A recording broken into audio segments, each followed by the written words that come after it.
Bonsoir à toutes et tous. Isabelle Béréder, vice-présidente de la CME du CHU de Nice et membre du bureau de la conférence des présidents de CME de CHU, et moi-même, Philippe Ruzniewski, doyen de l'UFR de médecine d'Université Paris-Cité, nous vous souhaitons la bienvenue à cette session, peut-être pas si importante finalement, jugée par l'audience, enfin le nombre de collègues qui se sont absentés, sur l'attractivité du statut HU, du statut hospitalo-universitaire. J'excuse l'absence d'Armelle Drexler, directrice adjointe du CHU de Strasbourg, qui ne peut pas être avec nous cet après-midi. Et je donne tout de suite la parole au professeur Béatrice Kochner, doyenne de la faculté de médecine de Brest, qui va nous dire si les PUPH font toujours envie. Merci Philippe, on aurait aimé que vous ayez envie d'assister à cette session qui est destinée, je l'espère, à redonner l'envie. Merci les gars. Il y en a. Donc, évidemment, je vais essayer de ne pas être stigmatisante puisque les PUPH qui sont ici dans cette enceinte sont ceux qui ont encore l'envie d'y croire. Mais je vais essayer quand même de vous donner l'image de l'ambiance qui règne aujourd'hui au sein de nos institutions. Et je suis chargée de répondre à cette question. Est-ce que les aînés font-ils encore envie? Alors, je vais me permettre d'aborder cette question avec un angle un petit peu sociologique, puisqu'il faut regarder le comportement générationnel. Et vous voyez qu'il reste encore quelques survivors dans les institutions qui relèvent de la génération baby-boomer, ceux qui la jouaient collectif, qui avaient une belle ambition de carrière, qui étaient compétitifs, qui étaient prêts à miser toute leur carrière et à se vouer au travail. Ils étaient pacifistes et ils cherchaient quand même à être bien respectés. Ont suivi la génération X qui est l'essentiel aujourd'hui de ce qui représente les PUPH de nos hôpitaux, une démographie moins importante, mais un comportement tout aussi investi dans l'ouvrage. Ils sont respectueux, ils sont loyaux, ils commencent à réfléchir à la balance travail et qualité de vie et ils peuvent remettre en cause certaines règles ou certains cadres qui ne leur conviennent pas.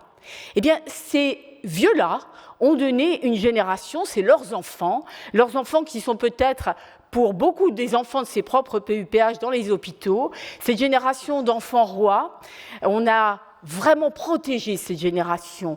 Ils étaient désirés, on les a peut-être même surprotégés.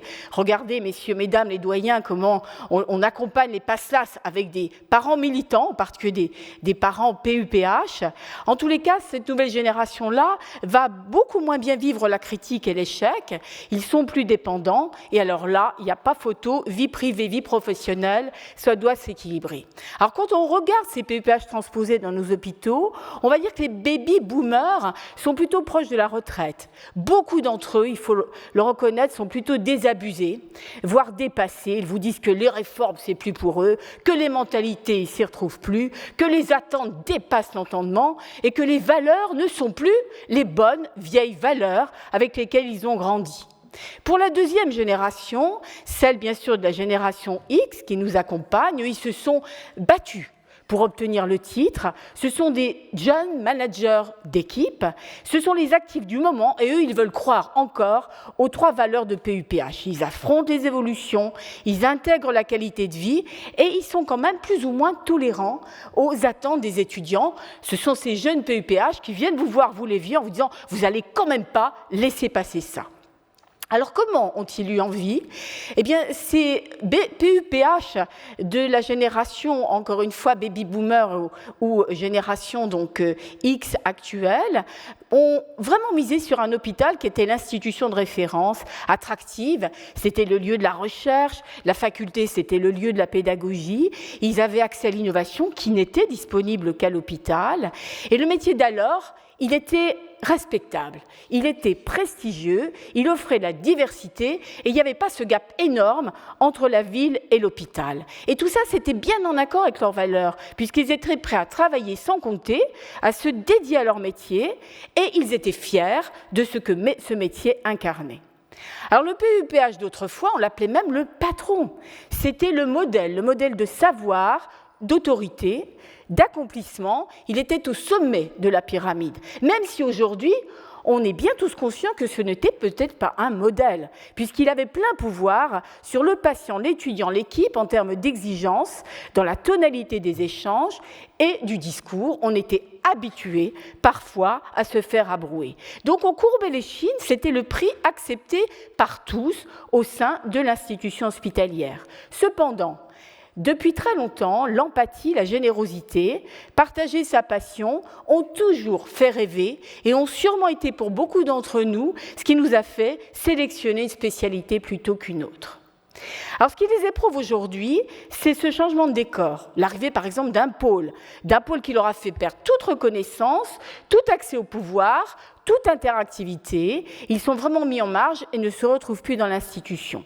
Le rapport ville-hôpital, avec une politique comptable qui a été introduite dans le service public, avec des différentiels de salaire ville-hôpital qui sont parfois juste inacceptables, avec un axe à l'innovation qui existe aussi dans le libéral, et une stratégie de territoire qui écarte un petit peu le cœur du réacteur.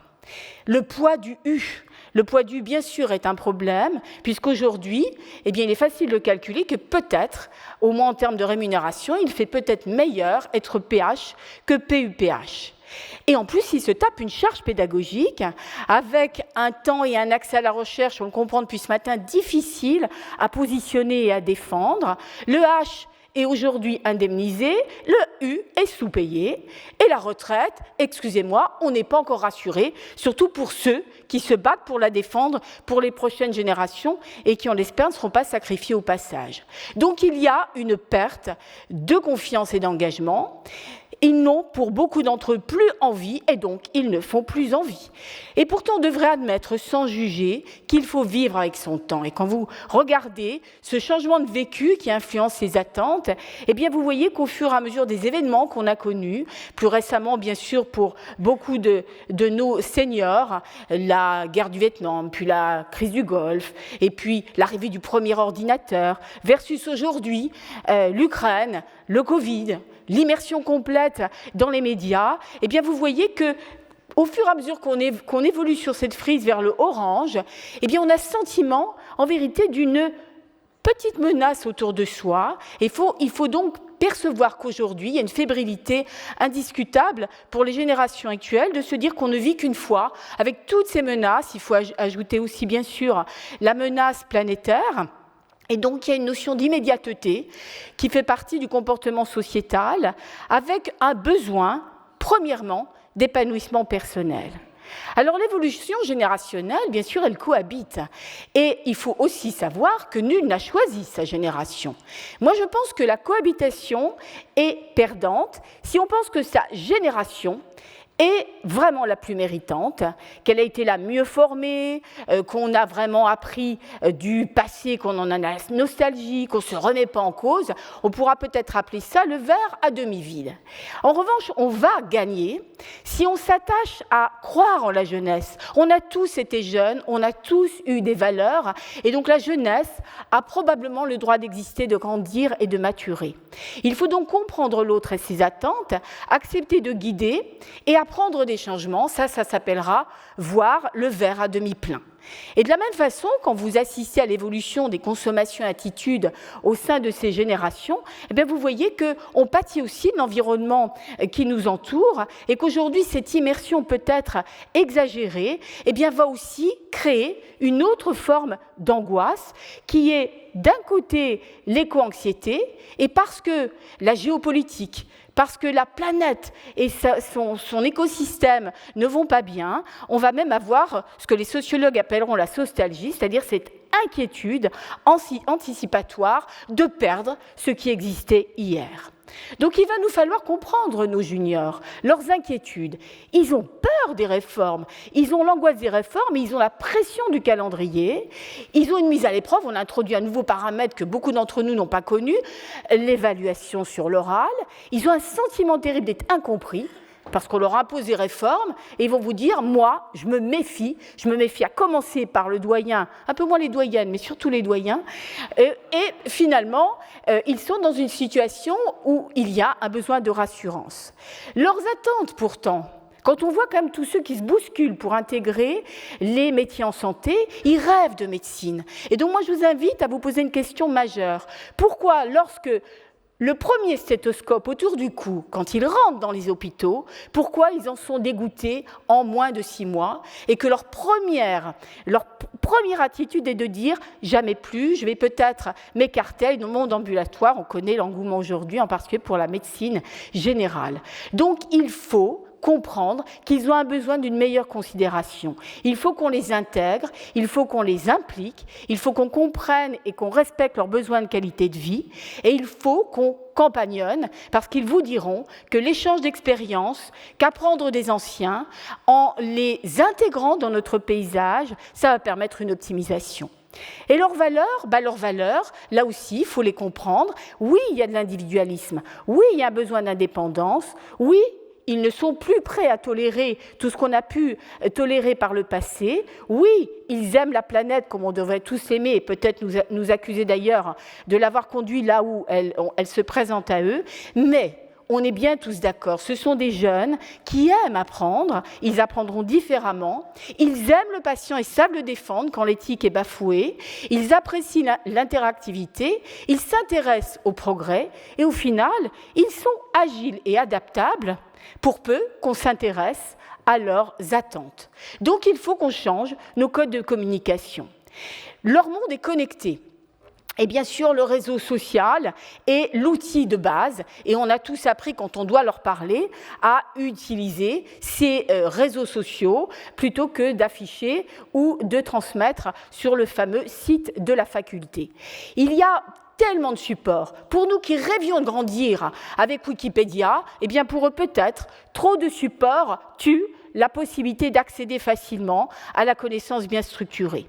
L'immédiateté, on l'a souligné, la rapidité fait partie de leur synergie, de leur cinétique de vie, et puis surtout, on le sait, bien sûr, l'obstacle essentiel, c'est le danger du collectif qui amplifie, avec la fake news qui prend une notion de courant médiatique et qui nous met, pour les gérer parfois en grande difficulté.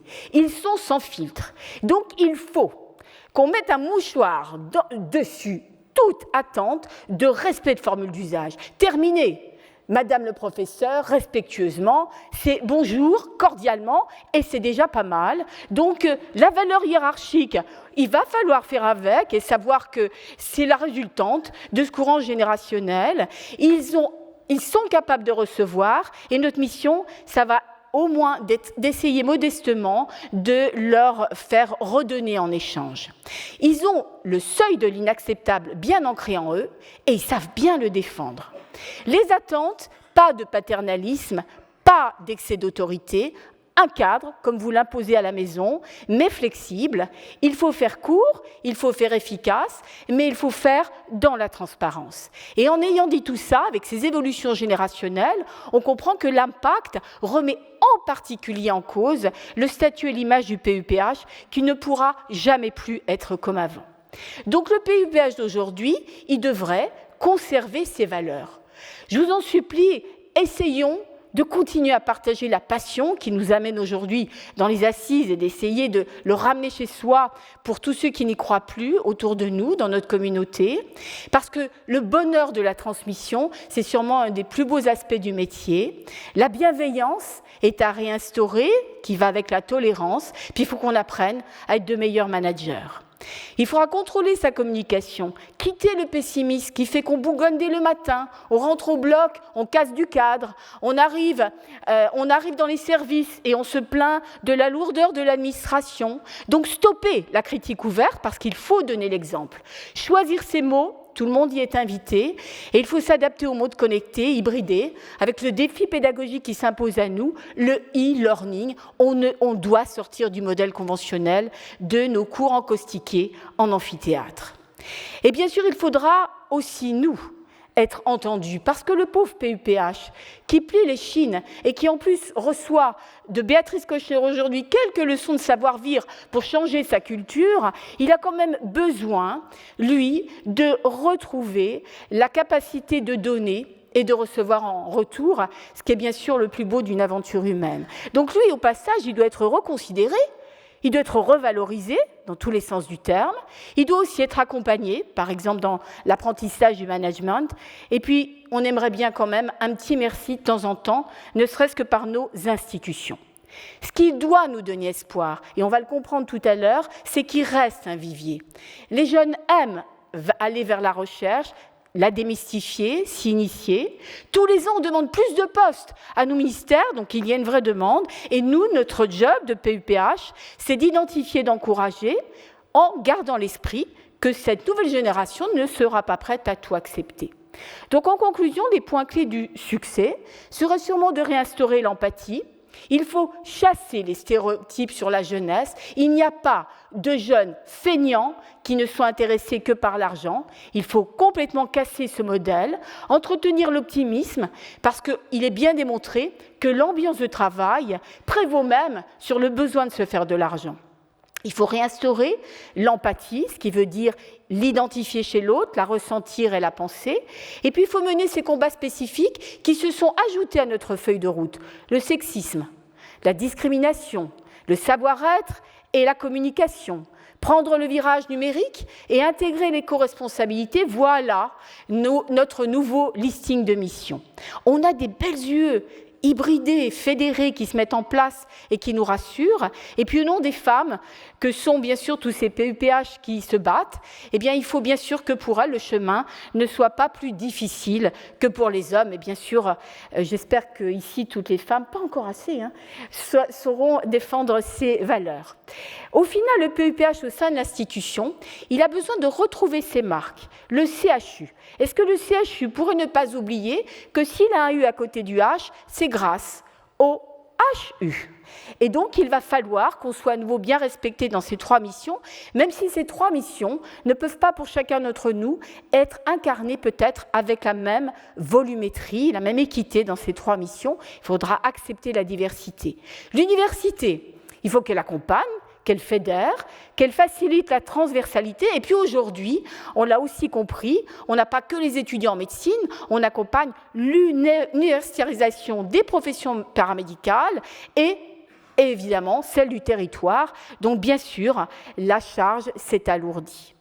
Les ministères, dommage qu'ils soient venus juste faire l'introduction, nous on était prêts à les voir maintenant pour leur dire « Excusez-nous, est-ce que on pourrait d'un côté vraiment nous donner du vrai, du concret, qui nous rassure pour toutes les générations sur les retraites, et pour le U, on a besoin que vous nous donniez des postes, c'est le soutien pour la pédagogie et pour la recherche. Et donc finalement, au total, le PUPH, il faut qu'on le reconnaisse dans sa charge grandissante, dans son mérite, et aujourd'hui un peu dans sa perte d'espoir. Et donc j'espère qu'on saura enrôler pour tous ceux qui croient encore ce regain pour l'envie, celui qui donne envie, et j'espère que l'optimisme va renaître derrière ma présentation. Merci beaucoup.